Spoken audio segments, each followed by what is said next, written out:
Mon mari ne veut pas que je travaille. Que dois-je faire dans ce cas?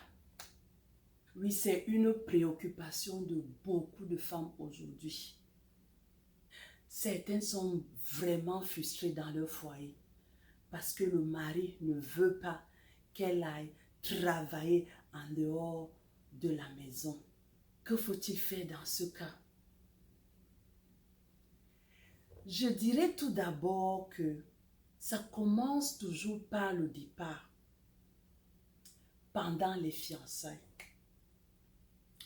S'il vous plaît, pendant les fiançailles, prenez le temps de mettre les points sur les i.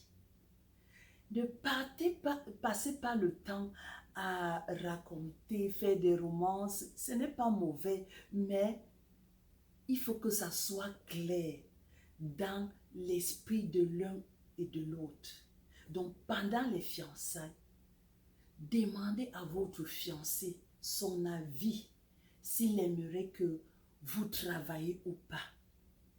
Parce que la parole de Dieu dit que deux hommes ne peuvent pas marcher ensemble sans s'en être convenus. Convenez-vous avec votre fiancé qu'après le mariage, vous allez travailler et ça sera facile. Oui, je sais qu'il y a certains qui ont promis pendant les fiançailles que leur épouse va, dès qu'ils sont mariés, il va permettre à son épouse de travailler. Mais lorsqu'ils arrivent dans le foyer, ils changent d'avis. Il ne veut pas que madame aille travailler. Il veut que sa femme reste à la maison. Dans ce cas, que faut-il faire? La sagesse est très très importante en toute chose, dans toute situation. Appliquez la sagesse et non la force. Cherchez à savoir pourquoi votre mari ne veut pas que vous travaillez. Essayez d'avoir une bonne communication, une bonne conversation avec lui à propos. Trouvez un temps approprié. Parlez-lui. Essayez de le convaincre. Et présentez-lui les avantages. Oui. Pourquoi est-ce qu'il doit vous laisser aller travailler? Peut-être lui travaille, il gagne déjà assez d'argent pour prendre soin de toute la maison. Pourquoi est-ce qu'il doit vous laisser aller travailler? Donc, trouvez des bons arguments pour essayer de le convaincre avec paix, avec douceur. Et je vous assure que certainement ça va le toucher et il pourra changer d'avis. Un autre élément, c'est d'aller voir un de ses parents, quelqu'un qui peut avoir l'influence sur lui. Ne partez pas accuser votre mari.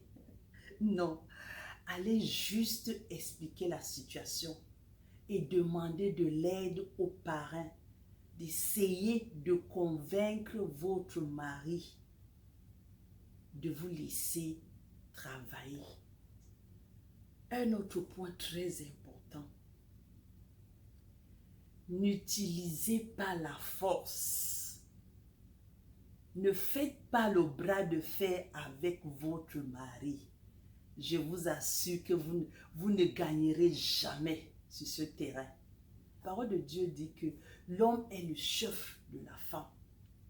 Donc, ça ne vaut pas la peine de faire un bras de fer avec le chef. Comme je l'ai dit, la sagesse est mieux en toute chose que la force. Évitez de faire le bras de fer avec votre mari.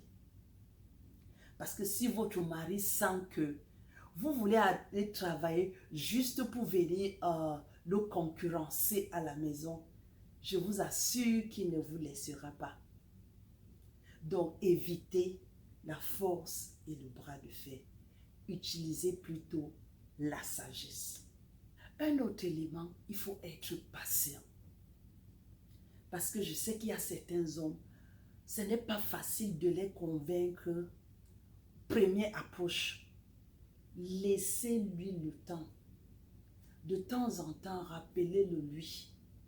Peut-être un événement s'est passé dans la maison et il y a eu un manque financier.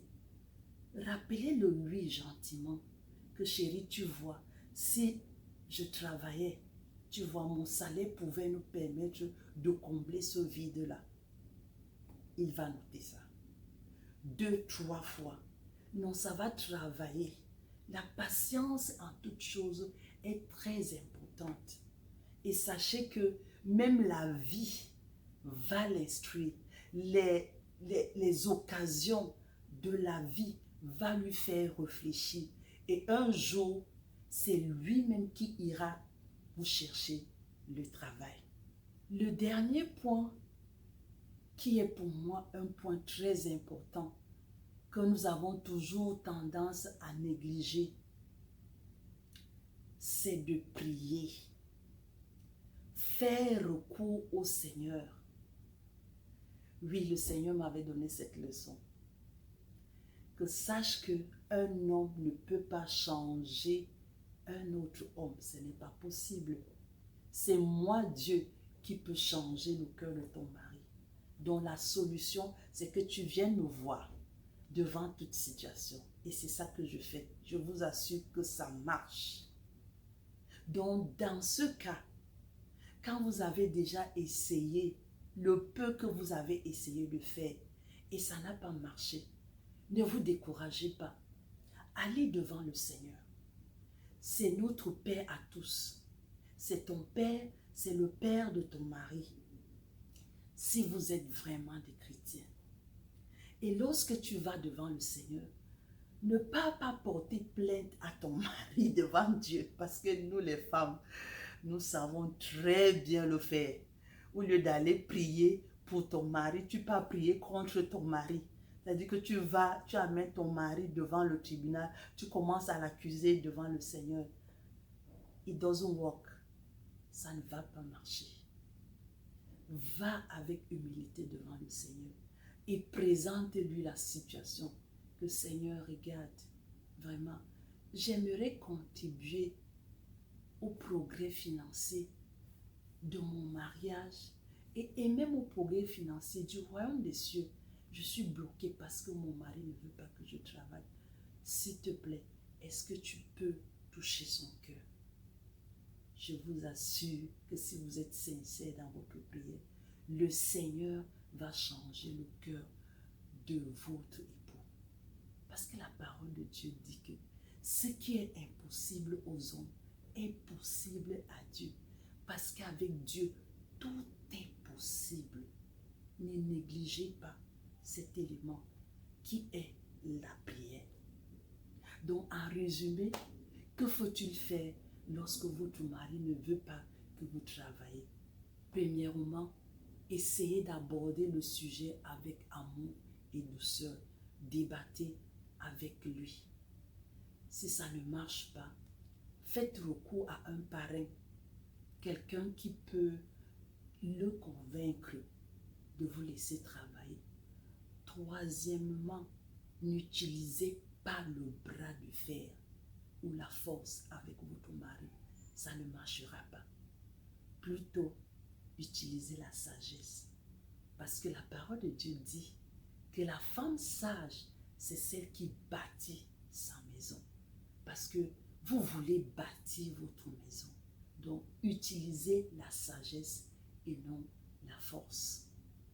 Un autre élément, soyez patiente. Oui, ça va prendre un peu de temps, mais sachez qu'un jour, les circonstances de la vie vont permettre que votre mari vous donne l'autorisation de travailler. Et le dernier, qui n'est pas le moindre pour moi, qui est très important, c'est la prière. Toujours associer Dieu devant toute situation. Demandez au Saint-Esprit de vous aider. Et je vous assure que vous verrez la main du Seigneur dans cette situation. et vous allez mener une vie de mariage épanouie. Merci beaucoup et que le Seigneur vous bénisse.